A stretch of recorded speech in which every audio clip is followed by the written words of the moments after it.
Sasagot na naman po tayo ng isang katanungan, paano malalaman kung isang relihiyoso ang isang tao? Malalaman mo kung relihiyoso ang isang tao kapag siya ay marunong pigilin ang kanyang dila at hindi madaya ang kanyang puso. Doon mo malalaman na ang taong yaon ay relihiyoso. Pero kapag iniisip mo na ikaw ay relihiyoso pero hindi mo pinigilan ang iyong dila at naging madaya ang iyong puso, sabi ni Apostol Santiago, ang relihiyon ng taong yaon ay walang kabuluhan.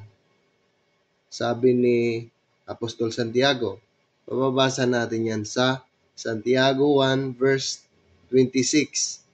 At ganito ang nakasulat, kung ang sinuman ay nag-iisip na siya'y relihiyoso, samantalang hindi pinipigil ang kanyang dila, kundi dinadaya ang kanyang puso, ang relihiyon ng taong ito ay walang kabuluhan. Tanong mo, paano malalaman kung isang relihiyoso ang isang tao? Malalaman mo yon kapag marunong siyang pumigil ng kanyang dila, hindi siya daldaan ng dada.